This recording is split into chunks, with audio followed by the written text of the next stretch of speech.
You're absolutely right. Today, the whole equation has changed. It's no longer about credibility or no longer about credentials, rather, it's about proof. Show me proof that you can do X, Y, and Z, meaning it's about skills. Show me that you've got the skills. So you want to share, if you're a young person or anyone, you got to share your portfolio, your experience. You want to build a portfolio. You want to have a website. You want to have things that can show what you've actually done and not just say it on a piece of paper. You got to show what you can do. And that's the key. If AI feels overwhelming, you're not behind. You're just busy running a business. New tools pop up every week and then no one has time to figure out what actually works. At LionEdge AI, we take AI off your plate so you can focus on running your business. We review your setup, choose the right tools, and run AI systems across sales, customer support, and operations. No noise, no learning curve. LionEdge AI, your unfair advantage in the AI era. Ever felt like your degree is just a fancy piece of paper in the AI age? Meet Elan Divon, who went from Harvard grad to minimum wage, only to discover that the real secret to success isn't in the textbooks. In a world where AI is taking over, it's your human skills that make you stand out. Join us as Elan shares his journey and reveals why understanding who you truly are might just be your ultimate edge. Ready to find out how to thrive, not just survive, in this new era? Let's dive in. Hi. Hello, everyone. Welcome back to the show. Today, I have the honor to host, I might say even a friend, because we got to know each other a little bit before, Elan Divon. Elan, please introduce yourself and the company. Thank you, Elad. No, it's a pleasure to be here. We can say friends. I mean, we have an amazing mutual friend in Toronto. Won't name names. We'll start with Guy. But yeah, it's amazing what a small world. I moved here just a year and a half ago from Toronto. I was living in Toronto for the last 15. So a little bit of an introduction for your viewers, for your listeners.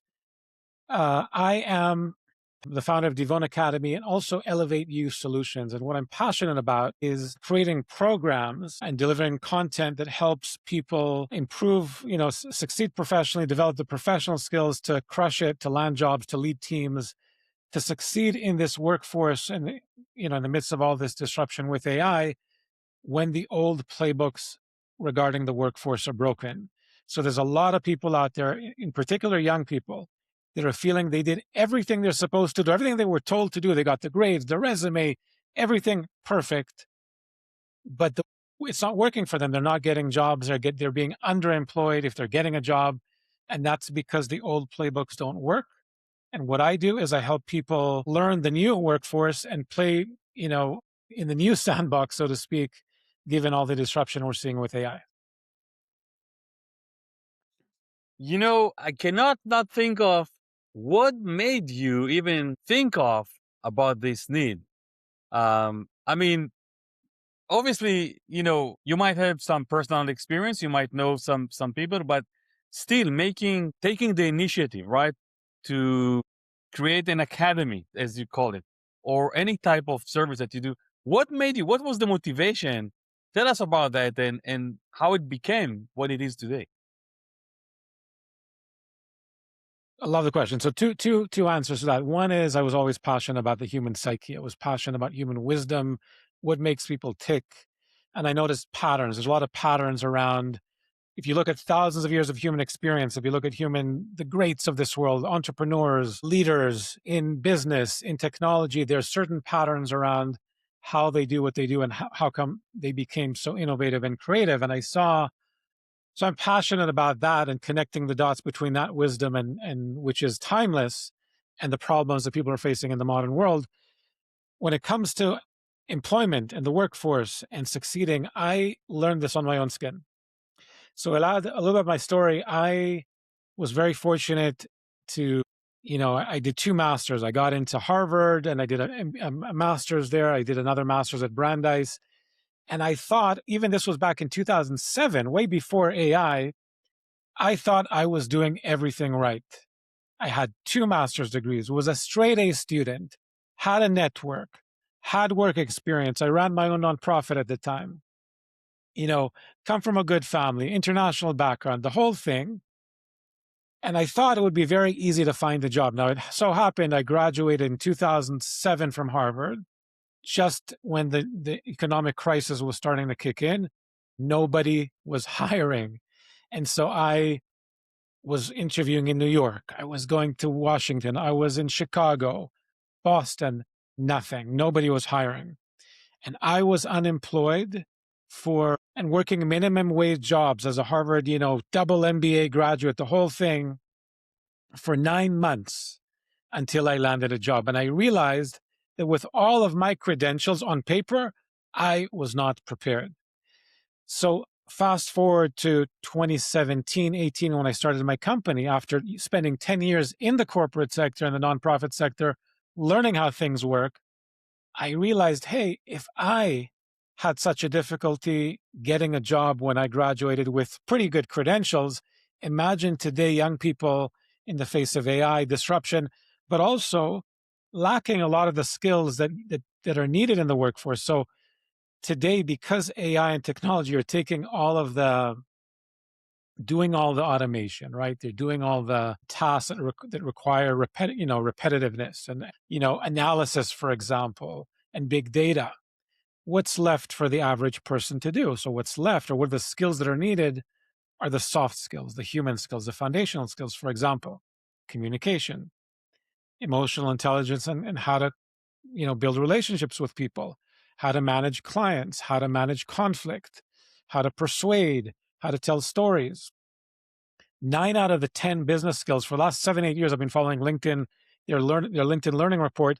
For the last decade, 9 out of the 10 skills, Elad, that are essential for business success are not technical skills or, quote, business skills, but the human skills. The problem is that these are the skills that are most lacking in this generation at the time when they're most needed, because we're dealing with a generation, not by their fault, grew up with screens. So they haven't had the chance to exercise their, communication skills more organically, or their emotional intelligence by connecting with people in person, because everything is online, and texting and emails and dating everything's online. So even stress, for example, what I've observed is that the threshold and the tolerance of stress has become so low that things in our generation that didn't trigger us, the basic things, might trigger somebody today because they never had the exposure for dealing with that kind of basic little tension. All that's to say is I realized we've got a problem. And I was hearing this from companies. I was hearing this from Fortune 500 companies, from HR leaders, from business leaders. We can't find qualified young talent with these skills. It is a problem. I started looking at the data, saw the same thing. I said, you know what? I'm going to take everything I studied. I'm going to draw upon ancient wisdom and modern science, put it together, and create programs and tools that can help young people in the here and now, succeed professionally and personally. Beautiful. My mind is like 200 miles right now because I have so many questions for you about everything that you mentioned. You touched a lot of very interesting topics that I'd like to ask you and get your opinion for that. So I'm going to start. Let me try tackle them one by one. I wrote down a lot. It seems like that you first of all, I got to say, what's really inspiring about your story, maybe I should start with that, is you're the classic, making a lemonade from a lemon, right? So you went through someone, as you mentioned, with the whole 9 yards, right? Everything that someone should have to be successful, and suddenly find himself because of certain circumstances. And you know what? It doesn't really matter whether it's circumstances or whatever, or maybe it's personal.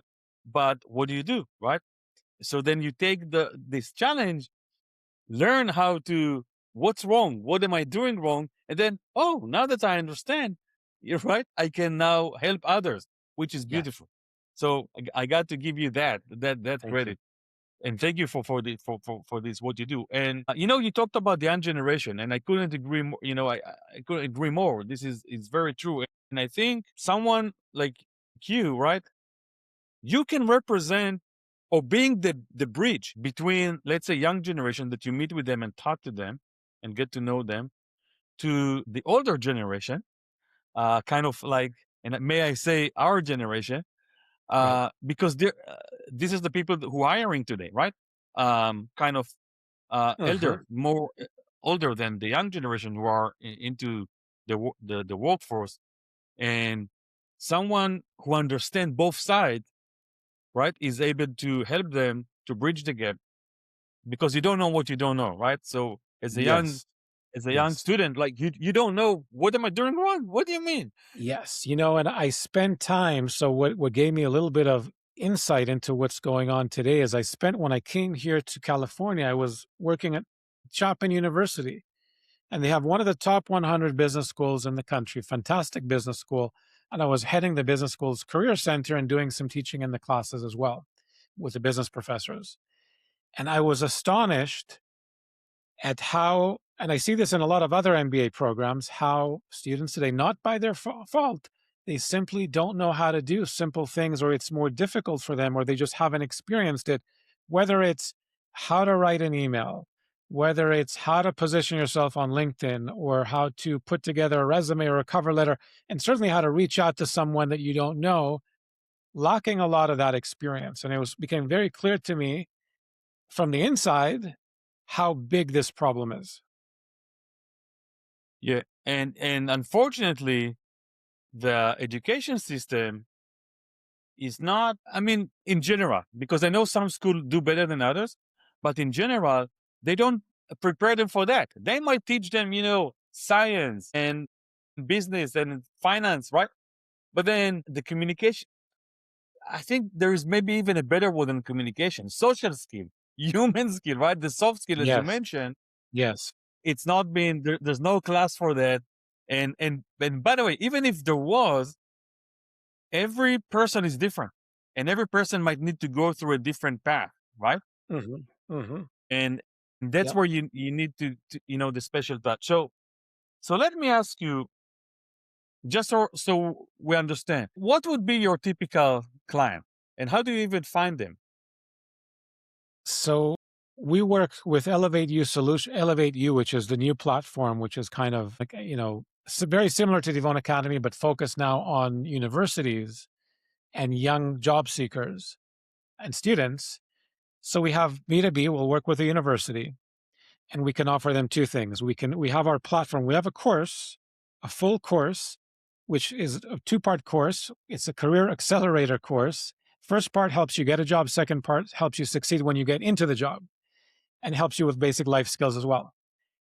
We've made this course, it's available for credit, and it's been placed in business schools as a 4-credit course that can be taken inside the business schools for credit and graded by the professors. That's one option.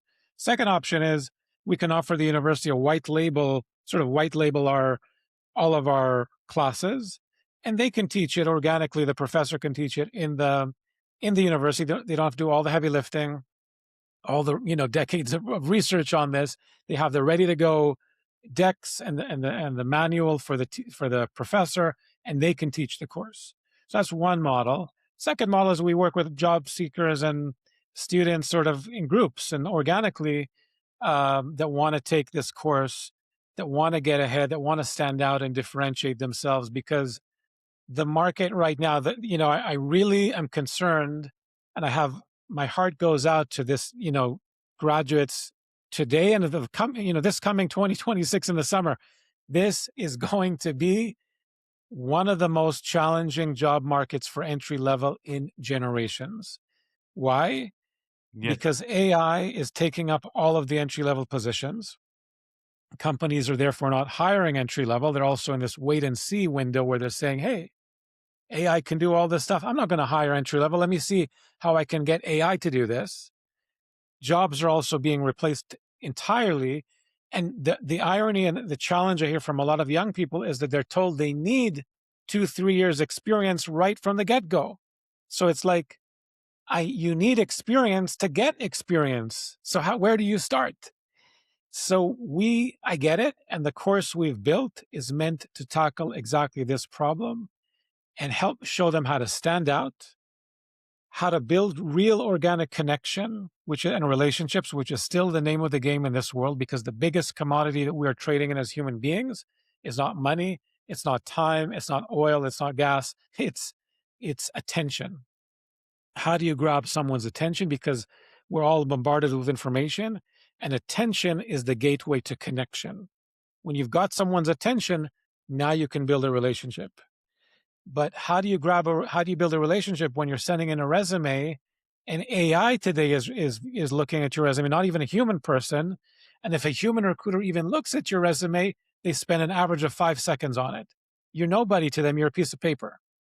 So we teach students and job seekers how to get noticed, how to build those relationships, and how to succeed when they get the job on day one.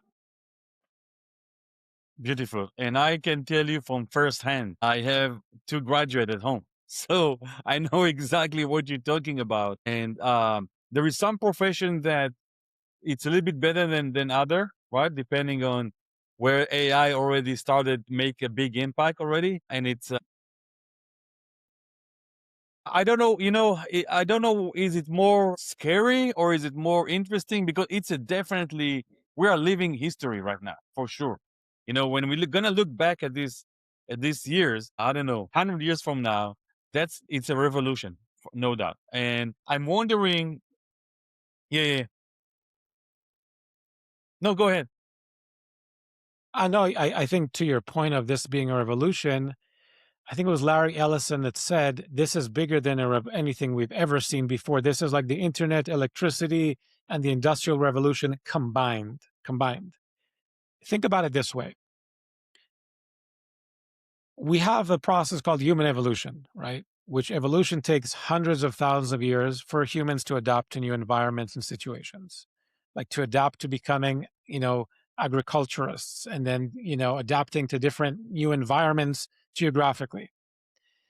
This is the first time in human history that we are being forced to adapt to new reality, totally new reality, in a decade, in years. It's impossible. So the rate of change is faster than our ability to adapt to it as a human species. Our psychology, our emotions can't catch up with it.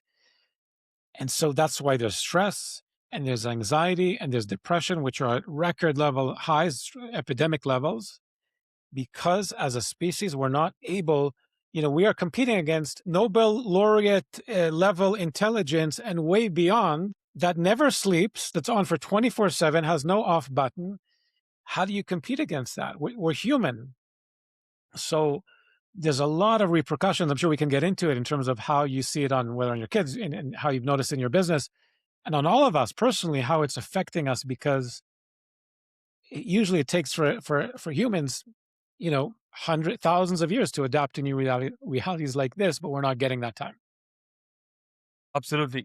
So yeah, I truly agree with you. I think that this generation, specifically, let's talk about all the students that are about to graduate this year, even last year, right? And of course the future. It's unfortunate that not only there is the communication gap, regardless of AI, right? But there is now, how do you stand out when you need to compete with AI, technically, when you think about it, right? And my other guest that I interviewed in the podcast told me that when they hire today, young generation, their expectation from delivery is way more than before, because they know they can, and they're saying, yes, it's okay, you can use AI in the work, right, to help you deliver, but I'm expecting more now if I'm hiring a human being and not doing it through AI, because I'm expecting my new hire to use AI and be able to deliver 1x, sometimes 2x, than what I used to do it before. So I'm thinking that one of the talent or one of the skills, and I wonder if you touch that they need to have, is how do you stand out? And it's not just being passive. You cannot stay passive. If you stay passive, just wait for somebody to find you. Today, it's almost guaranteed that nothing will happen. Maybe in the past, you would submit your resume and all the crawlers will get it and send it, and somebody. But today that doesn't work anymore. And today you need to be actively take actions, all right? Sometimes work for free. That's what I'm telling my own Yep. kids, right? To build yourself an experience or build yourself. And the good news, at least, let's say the good news is that AI and technology allows you at least to do that, right? Now, if you do it right, Yes. then you might be successful. You're absolutely right. Today, the whole equation has changed. It's no longer about credibility or no longer about credentials, rather, it's about proof. Show me proof that you can do X, Y, and Z, meaning it's about skills. Show me that you've got the skills. So you want to share, if you're a young person or anyone, you got to share your portfolio, your experience. You want to build a portfolio. You want to have a website. You want to have things that can show what you've actually done and not just say it on a piece of paper. You got to show what you can do. And Yeah. that's the key. Part of the Yeah. key. So that's a tough question. When you stand in front of your class, right? Whether it's a group, I'm assuming you also do online classes, right? Yes. So when you stand in front, you know what? Let me ask you this. What would be your best advice to a young kid, right? That just graduated and he's overwhelmed by like this AI, everything that I learned, right? I spent 4 years in school, and now I can, Mm, you can take any exam and paste it into ChatGPT and you get the right. answers, right? That's right. Yeah. So what would be your best advice for them to make it through this? So a couple of things. One is build your network and cultivate your network. Create a career council of people that know you, trust you, can vouch for you, because there's nothing more important.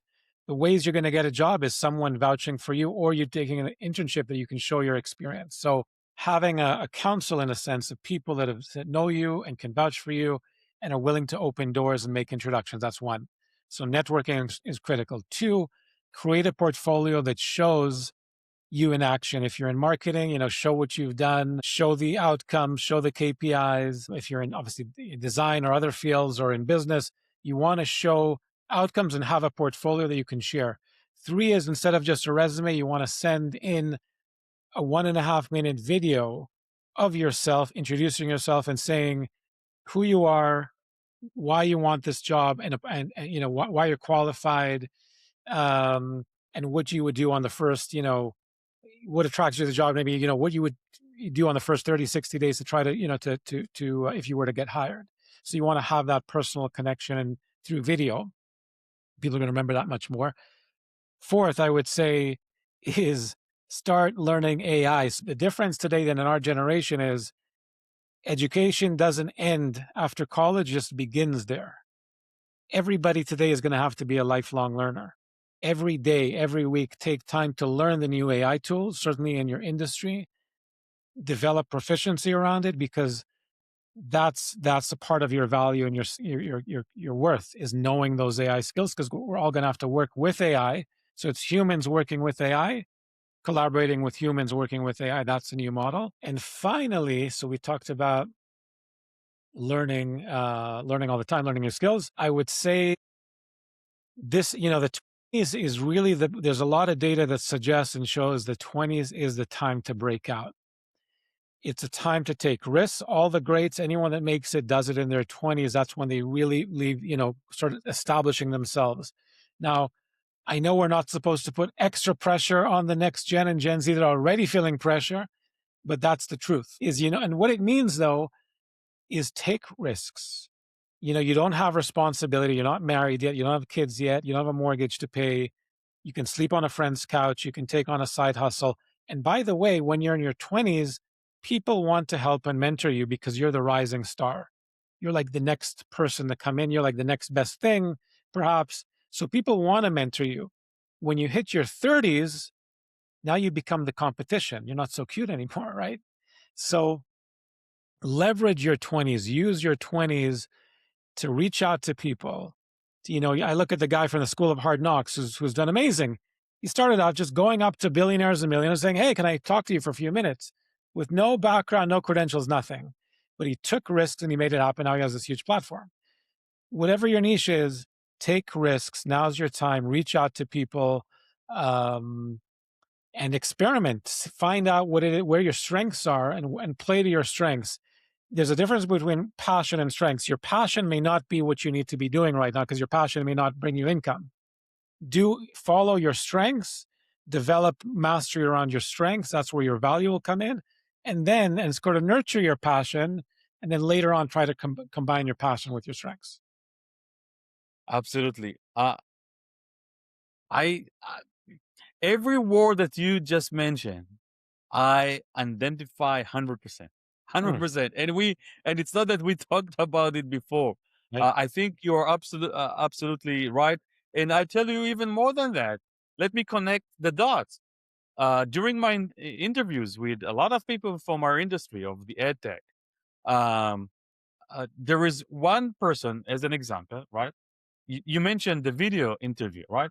So this one person built a service for companies, as crazy as it sounds, to have AI field or interview candidates, all right? So they go on a Zoom and they talk to this virtual person that right now it looks like a cartoon, but it's soon going to be look like just like a human being. Right. And he knows how to ask the right question because he was trained for that.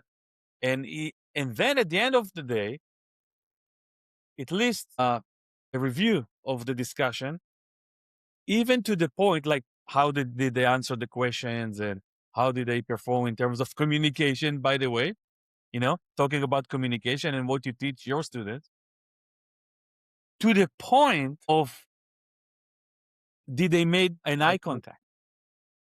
It's all AI. This is crazy. Look where the world is taking us.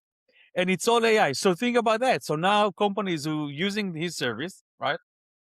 They can interview 1,000 candidates, cost them almost nothing, right? I mean, there's no, and then they get the reports and choose who they want to meet, in person. So what you do and what you teach your students is absolutely critical, and it's going to be worse in a sense, right? Yeah, it's going to get much worse. I mean, the platform you're talking about, so that seems more advanced. Right now, when I was at Chapman, for example, you have HireView, which is exactly the same thing, although it interviews you as an AI, only you don't see a person, you're just talking to yourself on the screen, but it's actually measuring and looking at your micro gestures, your movements. It's can analyze you psychologically to see if you're someone that, getting all the thumbs up here from Zoom, Riverside. But it can analyze, what kind of personality you are. It really is insane and scary because it can get to know you even better than you are, and really get to know the psychology of the person and help a company understand your psychology. So it's hard to even hide now.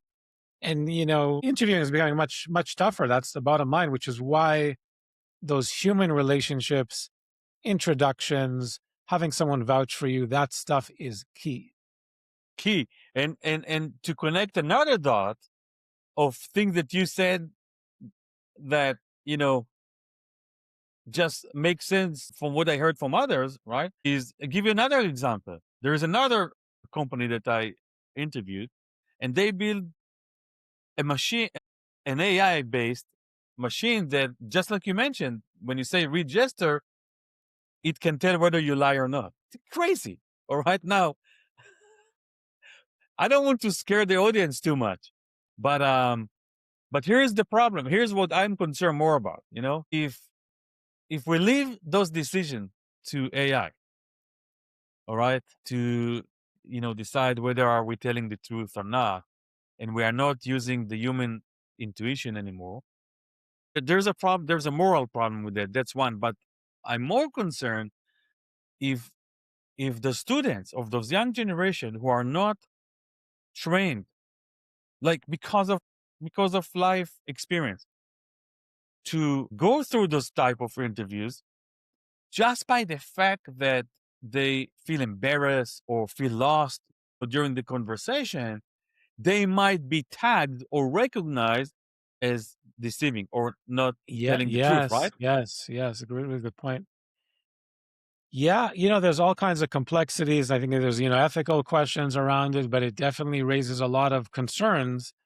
I think to kind of build on what you're saying and what we're discussing here, I think one of the big issues is we're losing the transition to adulthood. There used to be, this I'm bringing my kind of anthropological, sociological hat in this book that I published, Initiation.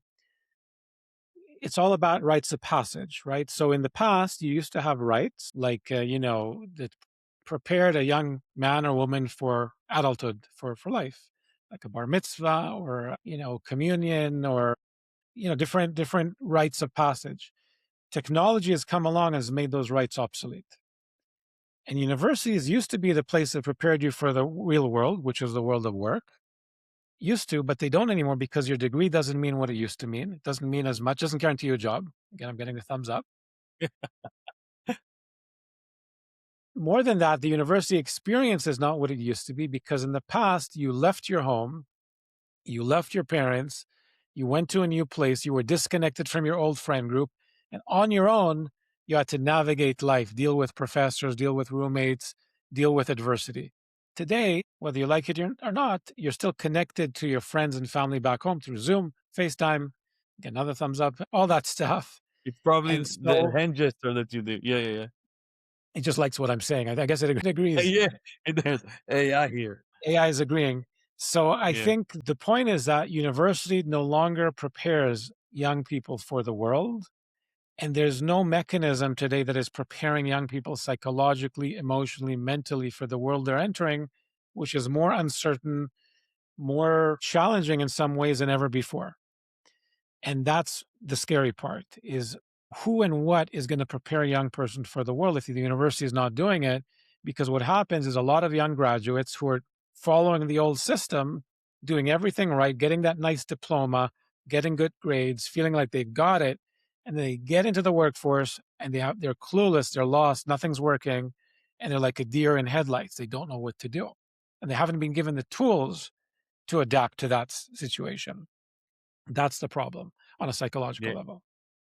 Yeah. No, I absolutely agree. But I don't want to end this discussion in a too pessimistic way because I think humanity eventually find a path, of how to deal with those big revolution change. And as you mentioned, it's probably one of the biggest ever, right? It could be some hard times until, because all the system around us, whether it's education, health, authorities, whatever, they also need to catch up and understand what do we do in those kind of situations. Leaders Yes. of the world needs to find solution. And Mhm. I have a big faith, that that's going to happen. But until then, we need to help this young Yes. generation, how Yes. to go by and what can you do. Yes. We're getting to the top of or actually 30 minutes or so, and I can't stop myself of asking you, what is this the orange book behind it? So the Orange Book, that is the initiation. It's my latest book. Yeah, I got it, published this, and went to print in October. And so I'm on the process of taking this out and sharing it with people, with the world. And it's a book that takes everything that I've studied and more, I guess, because what I studied is a lot of it is psychology, ancient wisdom traditions. And wisdom, when you think of what is wisdom, it's really thousands of years of human experience observing the world and people generation after generation after generation looking at the world, observing and noticing patterns. And when you start seeing a lot of these patterns across time and history, that becomes wisdom. What I've noticed in studying ancient wisdom is that there is a pattern through which human potential unfolds. Meaning, if you're an innovator, a creator in any generation, you went through what I call a rite of passage or an initiation to become that person. It didn't just happen. So it's kind of like the formula or the sequence of events in a way that need to happen for you to become the greatest version of who you can be, whether it's in business and as a person and in work and whatever it is. And I to explain the premise of the book, I guess very briefly, it is the idea is simple or simple. Let me try to explain it in a simple way. all of us, there's a lot of, I think I'm going to get a little bit sort of spiritual out there. Maybe some of your viewers are familiar with things like the law of attraction or manifestation. A lot of people talk about it online. There's a lot of, it's kind of pop spirituality. Yeah. And there's this feeling amongst a lot of people that believe in the law of attraction. I believe there is 100% truth to this law, that you can create whatever you want. You can manifest. You can, if you just think positively and you take some action, you can manifest whatever you want. The truth is that you cannot create or manifest in the world whatever you want. You can only create or manifest who you are, right? If I wanted to be an astronaut, or if I wanted to be Usain Bolt and the fastest human being on the planet, doesn't matter how hard I'm going to train, it's just not going to happen. I can think as much as I want. I can meditate on it. I can do vision boards. It's not going to happen. So I have to be real with who I am. The problem is most people don't know who they are, because 95% of our mind is subconscious, and it was all formed when we were just the kids. When we were 0 to 7, that's when we downloaded somebody else's operating system, because when we're born, we don't have an operating system to negotiate reality. So what do? We download the operating systems of our parents, our teachers, everybody around us. That becomes the lens through which we see the world. What I'm trying to say is that the initiation is all about peeling away and separating from all those things that you're not, to discover who you are and then bring that to the world. That's how you can become successful, is when you're aligned with who you are. There's a saying, and I wonder if you as a parent will resonate: the greatest influence on the child is the unlived life of the parent, meaning the fears and the dreams of the parent. So as parents, our fears and our dreams we project onto our children because we love them. So we want to shield them from the stuff that was painful for us, the things we fear, and we wanted them to succeed in ways we didn't, so we project our dreams and our passion. But it's our dreams, not theirs. And there's the hero's journey. The journey of any individual is finding what is your true strength and passion and soul calling, or whatever it is, and bring that to the world. Long story short, the book talks about 3 things you need to separate from to find your spark and leave your mark on the world, because the idea is that everything that defines you, people, places, powers, ideas, everything that defines you also confines you. And to be the person you're meant to be with your full potential, you have to separate from all the things that you're not. That's the kind of the gist of it. Is that also the book does provide you some practical exercises to how to get there? That's where you got to come into ElevateU. You see, now I got the connection. Very nice. No, that's beautiful. Yeah, absolutely. You need to understand the theory, why it's important, why it's going to work for you. But then obviously you need to practice that to actually find your inner soul in a way. Yeah. Elan, this was beautiful. We learned a lot, more than I even thought we can learn during this discussion. Yes. No, it's been a pleasure being on the show with you. Thank you. And we're going to leave here at the comment section. We can leave, if anyone wants to purchase the book or see more about your services, they can find more details at the bottom. And what should we wish the next generation? Let's end with that. Let's end with some hope. Yes, I think, the next generation, I am very hopeful for the next generation, because there's so much opportunity. We got to flip it. With all of the challenges, there is incredible opportunities to solve diseases and hunger and so many things using AI.